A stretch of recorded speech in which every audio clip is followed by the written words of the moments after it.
Now, Rwanda goes to the polls today, and we've already heard from two reporters in Rwanda. The polls have begun. And what are your expectations, generally speaking, about the polls today?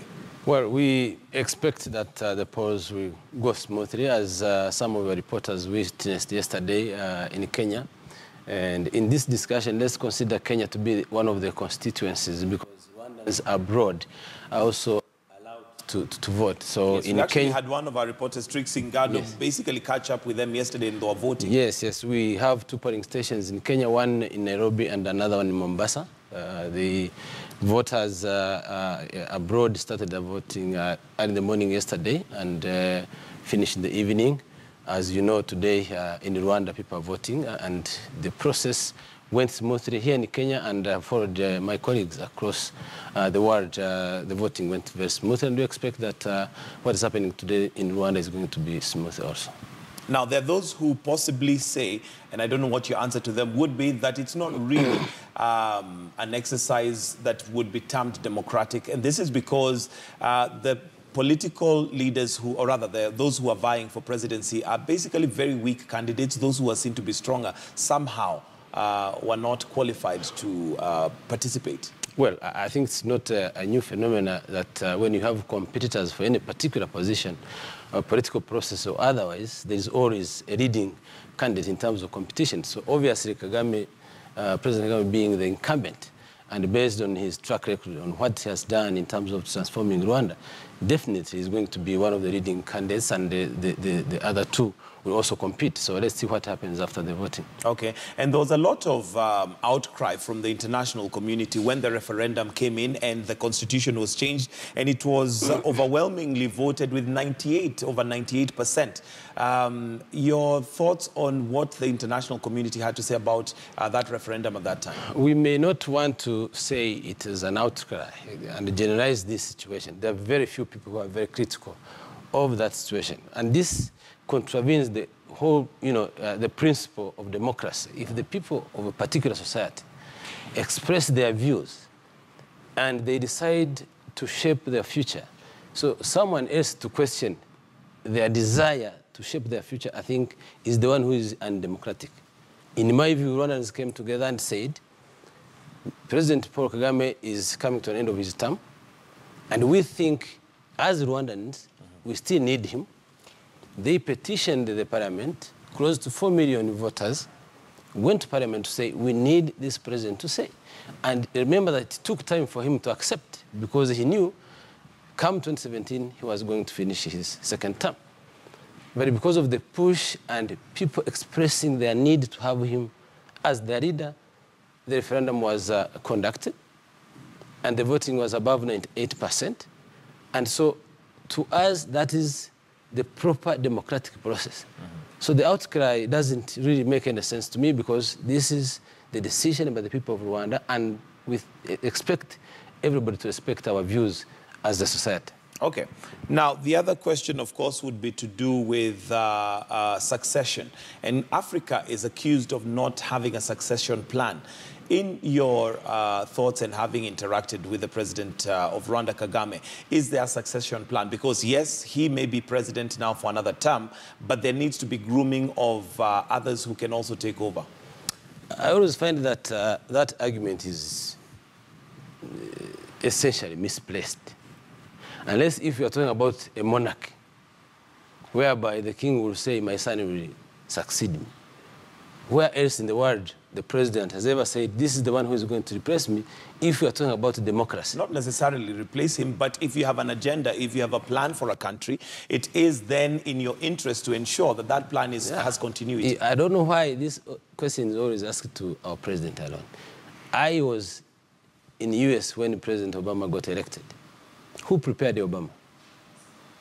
I think it is very critical that a leader creates that environment that will inspire people to compete for different positions, including the presidency. You create that environment for people to succeed you. You don't prepare someone to succeed you. It has never happened. I've never seen it anywhere. I don't think even in Kenya, the former president said, this is the one who is going to replace me. People can begin to speculate and say, it seems that so-and-so is a smart guy, He's been inspired by our former leader, and I think he's likely to be the president. And if this person runs and has the necessary credentials, then he becomes the president. So you don't find a need for a succession plan by a president? Create the environment, space, inspire people to eventually become the president. But you can't be a sitting president and say, so-and-so is going to be the one, or at least a group of people. You create that environment that will allow people to participate in a political process and eventually become presidents. I think he said it on 17th of June this year, that you don't sit back and wait one day to be a president. You work for it.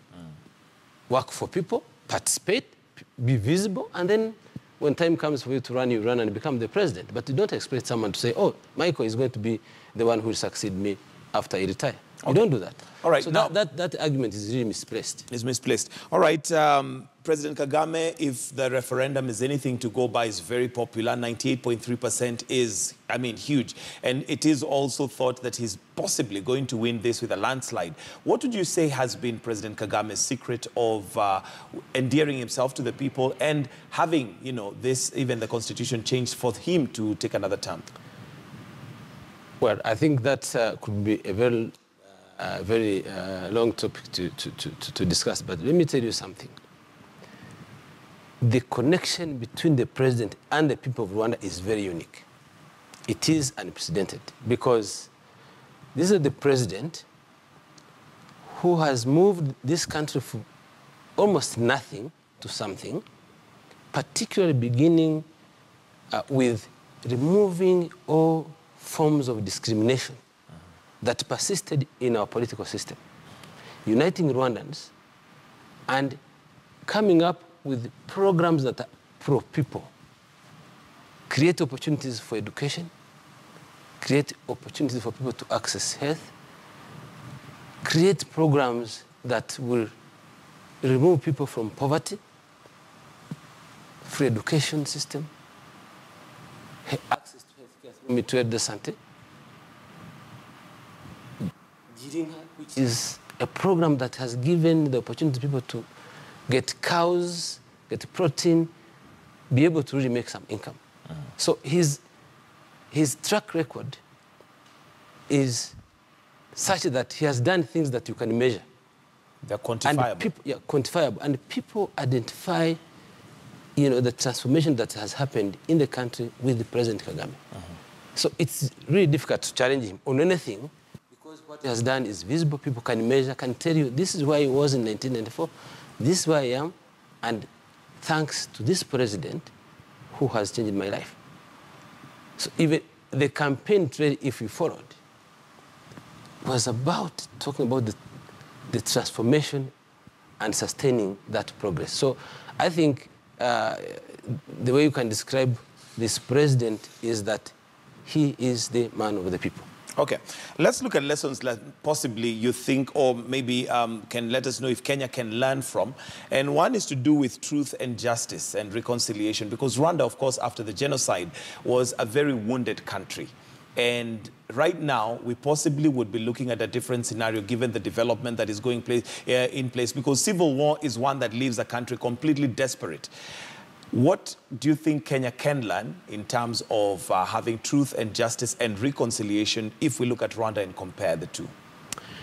Well, I think the historical backgrounds are quite different. The challenges are quite different because ours was a genocide that happened in a society that was deeply divided, polarized between two groups.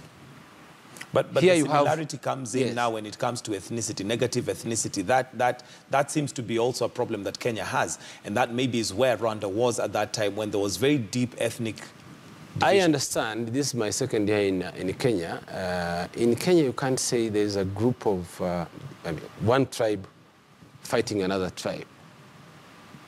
Maybe there's an element of some people running for political offices on the identity politics, if I may say so, which is not a good thing. What destroyed our country was precisely the politics of identity, whereby someone said the majority should rule and the minority should not. And education system was on quota basis. You get scholarship because you're so-and-so. And that's what I said, that this President Kagame bridged that gap and said we are all Rwandans and abolished all national identity cards that clearly indicated the ethnic group of a particular person. And I think what I can say generally, it's very critical that, and I have said it before, I'm glad to see that President Uhuru Kenyatta and his deputy have been running the campaign on the basis of issues. I've never seen anybody saying, vote me because I'm so-and-so.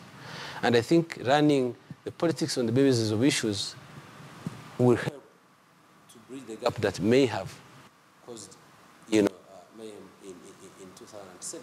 So I think when it comes to the issues of reconciliation, as we mentioned, it takes two things. First of all, each side has to concede. The survivors who lost their relatives were ready to forgive. My relatives have been killed, I have nothing left, but life has to continue.